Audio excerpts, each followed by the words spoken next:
MY Tarigami ने श्रीनगर के नौगाम में हुए ब्लास्ट की गहन जांच करने की मांग की है। तारिगामी ने नौगाम विस्फोट में शहीद हुए जम्मू कश्मीर पुलिस के जवान अरशीद अहमद शाह के परिवार के प्रति संवेदना व्यक्त करने के लिए कुलगाम के चांसर का भी दौरा किया है। ये दिलदोज सानिहा है हम सब के लिए, और ये सिलसिला कब रुकेगा, शायद हमारी कोशिशें और हमारी ख्वाहिश असरअंदाज साबित नहीं हो रही है। और अभी जो कल ये सानिहा पेश आया, कई हमारे नौजवान, जिसमें ज़्यादातर पुलिस कर्मचारी शामिल हैं, नायब तहसीलदार साहब भी,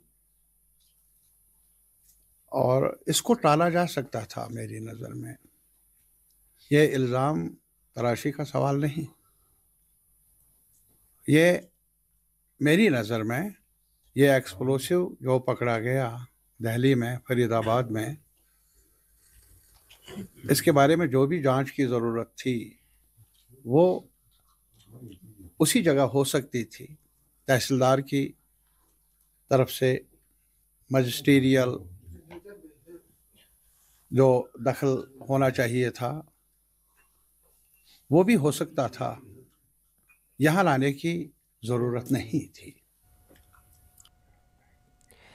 जम्मू कश्मीर अपनी पार्टी के नेता डॉक्टर हरबख्श सिंह नेत्राल में पार्टी कार्यकर्ताओं की एक बैठक की अध्यक्षता की, जिसमें कई कार्यकर्ताओं ने भाग लिया। बैठक में विकास से जुड़े मुद्दों पर जोर दिया गया, साथ ही आगामी चुनावों की रूपरेखा पर भी चर्चा की गई। इस दौरान कई नए सदस्य पार्टी में शामिल हुए। मीडिया से बात करते हुए डॉक्टर हरबख्श सिंह ने नौगाम पुलिस स्टेशन में हुए विस्फोट पर दुख व्यक्त किया है और कहा है कि ऐसी विस्फोटक सामग्री को सावधानी पूर्वक अलग रखने का प्रयास किया जाना चाहिए ताकि बहुमूल्य जानें बचाई जा सके।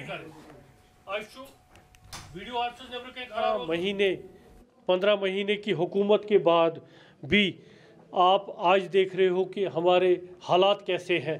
वो बिजली का मामला लो, स्कूलों का मामला लो, हॉस्पिटल का मामला लो, त्राल के सारे मसले, मिनी सेक्रेटरीट का मामला लो, जूं का तूं है। जो हमें एक एक्सपेक्टेशन थी नई गवर्नमेंट से या असेंबली से कि हमारे मसाइल उठेंगे, त्राल में कोई टेक्निकल कॉलेज बनेगा, त्राल में डेवलपमेंट के नए एवेन्यूज़ आएंगे, इंडस्ट्री पनपेगी, लेकिन आप देखिए जो अभी के भी हालात हैं उसमें कोई चेंज नहीं आई है। जो इंसानी जानें ज़ाया हुई, हमारे पुलिस वाले, हमारे फोटोग्राफर, हमें और बहुत सारे ज़ख्मी हैं।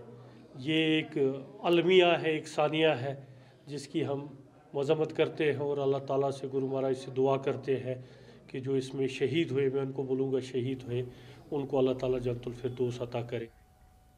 सेना की